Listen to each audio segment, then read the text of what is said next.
आज मैं आपको एक सिंपल सा सवाल पूछता हूँ। हम मेहनत कर रहे होते हैं, हम सीख भी रहे होते हैं, फिर भी हमारे मन में एक ही फीलिंग आती रहती है कि हम पीछे रह रहे हैं। अभी ये फीलिंग कहाँ से आती है? किसी और का फ़ोन बेटर होता है, किसी और की इनकम ज़्यादा होती है, या फिर किसी और की लाइफस्टाइल अपने से ज़्यादा अच्छी होती है। और यही से शुरू होता है फाइनेंशियल ग्रोथ का सबसे बड़ा प्रॉब्लम, जो कि है कंपैरिजन। कंपैरिजन एक ऐसी चीज़ है ना जो दिखती नहीं, बट धीरे धीरे हमारे फाइनेंशियल ग्रोथ को स्लो कर देती है।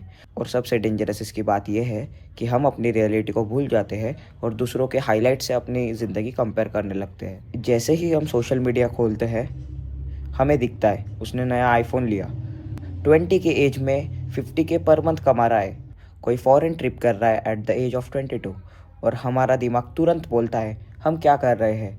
लेकिन हम ये नहीं देखते कि उसके लोन्स क्या है, उसका प्रेशर क्या है, उसकी असली सिचुएशन क्या है, उसका बैकग्राउंड क्या है। हम सिर्फ देखते हैं तो रिज़ल्ट, हम कभी प्रोसेस नहीं देखते।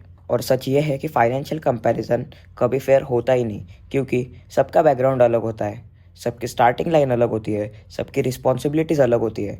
फिर भी हम क्या करते हैं, हम अपनी रियल लाइफ को दूसरों की एडिटेड लाइफ से कंपेयर करते रहते हैं, और यही हमारी सबसे बड़ी गलती होती है। जब कंपैरिजन कंट्रोल लेने लगता है ना, तो डिसीजन लॉजिक से नहीं, ईगो से आने लगते हैं।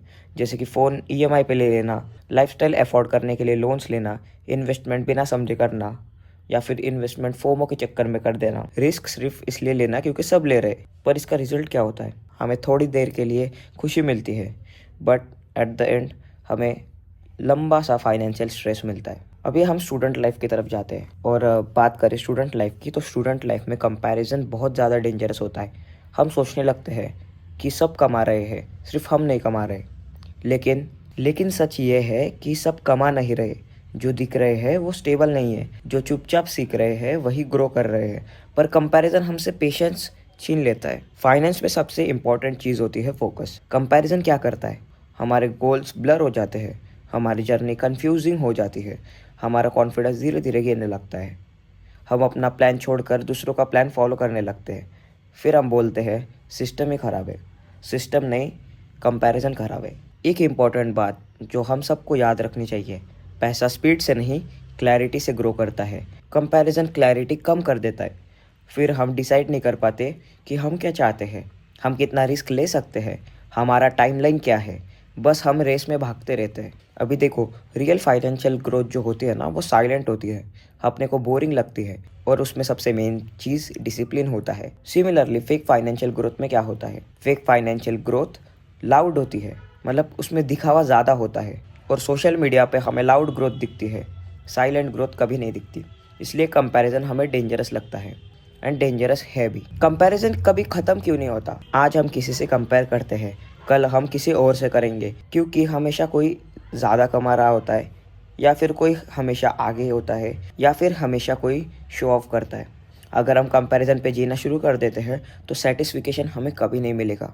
और देखो, फाइनेंस कोई रेस तो नहीं है, ये हर एक इंडिविजुअल की पर्सनल जर्नी है। और जब हम अपनी स्पीड समझ लेते हैं, अपनी कैपेसिटी एक्सेप्ट करते हैं और अपना प्लान फॉलो करते हैं, तब कंपैरिजन ऑटोमेटिकली ख़त्म हो जाता है। अभी इस वीडियो का एक ही मैसेज है, कंपैरिजन पैसा ख़त्म नहीं करता, कंपैरिजन डिसीजंस ख़राब करता है, और ख़राब डिसीजंस पैसा बर्बाद करते हैं। जब हम कंपैरिजन छोड़ देते हैं ना, तो हमारा स्ट्रेस कम होता है, हमारा डिसिप्लिन बढ़ता है, और हमारी फाइनेंशियल ग्रोथ शुरू होती है।